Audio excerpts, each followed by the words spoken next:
When you think of Japanese brands, there are so many of them. You could probably list a lot. Let's just say among them Toyota, Honda, Shiseido, Panasonic, and Sony.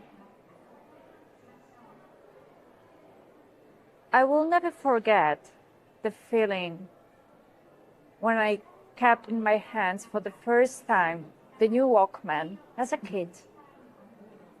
Wow, that was something. That's why, being in Japan, I cannot miss the chance to break it down, the strategy of Sony.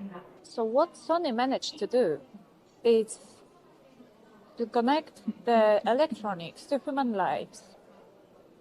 From the mentioned before Walkman to PlayStation and cutting-edge entertainment. With those solutions and emotions connected to that, it became a cultural icon, not just an electronic provider. So if we want to take any lessons from the Sony case, then the very first would be sell experience, not the products. If we look at the ads of PlayStation, they're all about imagination, community, experience. The second lesson could be embrace local values. So in Japan, the quality and respect are the main values. Sony taps into that. Build integrated systems, not just single products. So what Sony does, it integrates gaming, film, entertainment. So it doesn't sell the single product, it sells the whole package. Storytelling and trust. This is another lesson that can be learned.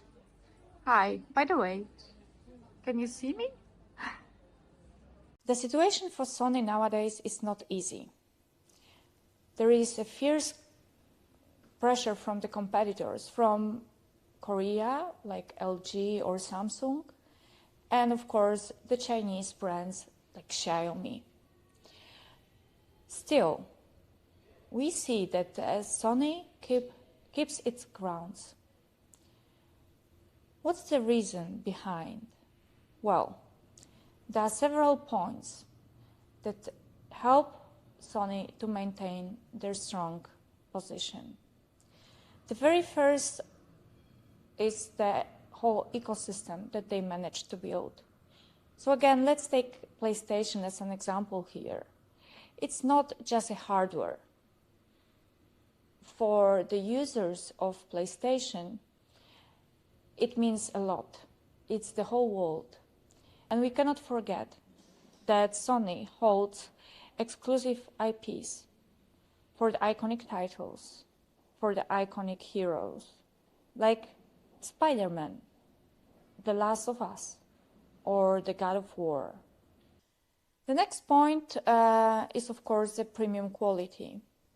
Let's take TVs here as an example. Of course, the TV from Sony, it's not the cheapest one on the market. So why do people still choose the brand? Well, it's all about innovation and technology. Years of providing good quality innovation cost the brand trust. The users simply come back to use the products of Sony because they know they can rely on the technology. And that brings us actually to the clue, the value. Creating the value justifies the price. And this is what many brands try to do. But that's not easy, of course. Still, while the rivals, the competitors, focus on price and sell cheap products, Sony remains loyal to the quality and innovation. Not that I only want to present the brand in the flying colors. Yesterday, I visited the showroom in Tokyo, and I must admit, It is exciting. You can touch and play with the latest versions of PlayStation consoles. You can explore the advanced cameras, the lenses. They even have the iconic version of the Walkman in the new version. There's a thing. I'm slightly disappointed. And why? Well, this place did not connect me to the brand. It did not explain me the core value. It did not tell me the story of the brand. Even the image gallery, all the descriptions were in Japanese. As a contrary, last year, as an example, I visited Hyundai Experience Center in Seoul, and that was a completely different story. This place left me connected to the brand. It was impactful, it was enjoyable. It's not just due to the sentiment that I had towards Walkman that I decided to analyze the brand. The real reasoning was that I really was catched by the book of Mr. Morita, the co-founder of Sony, that is titled Made in Japan.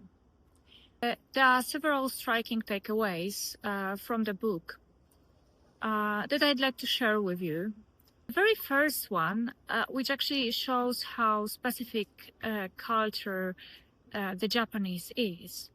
When they were starting the business, they really wanted to go into the tape recording. They really wanted to start the R&D project. Even though the majority of the company was into this, an accountant was against. What would a Westerner do in such a situation? Well, the CEO or the co-founder, they would simply push forward their project. In the case of Sony and their co-founders, they applied the Namawashi and Ringi process instead. What does this mean? So they really needed everyone to accept the project. They invited the accountant to a restaurant, to a bar. They spent evening together and they tried to explain why it's important, why it's interesting. In the Japanese culture, it's not enough that you're a boss, although it's a very hierarchical culture, organizations are very hierarchical. It's very important to have all the decisions aligned with everybody on each and every level of the organization.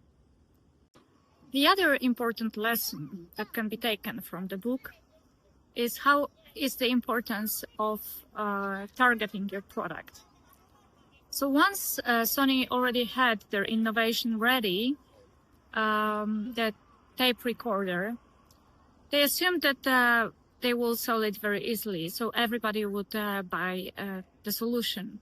In Japan, the economy was in a very poor condition. The country was right after the war and it was totally destroyed. So everybody considered the tape recorder as a very expensive toy. In that time, in Japan, there was lack of stenographers in the courts. So they identified the need. They went to the courts and they started to offer the tape recorders. And they finally found somebody who saw the value in their innovation. So this is the lesson of value selling. It's not easy to identify your target audience. It's not easy to always to answer yourself what kind of needs the product solves, but definitely you should spend time on that. Sony is a very ambitious company. They aimed for not only portable but pocketable device. They wanted to buy a license from the Bell Labs for the transistors. Still, the transistors were too big to be used in the pocketable or portable device. So they wanted to test and modify the solution. They started to work on that to make it adaptable to what they aimed for. And here comes another lesson. So when you do benchmarking, when you analyze an existing solution, don't only stop on that. Just try to go a few steps ahead. Being persistent, being creative, going a few steps ahead, the benchmark, this is definitely the right thing to do. Even such iconic brands as Sony did not manage to avoid any mistakes on their way. The slow decision-taking process, the silence, they were read by the Western partners as disengagement. PSP advertisement campaign with some racial aspect was backfiring in Europe. What this teaches us on the way, when you're launching your own campaign, don't just translate. Try to adapt to the local realities, to the local culture. Secondly, always try your campaign before launching. It's also good to have a multicultural team reviewing the whole project, the whole campaign.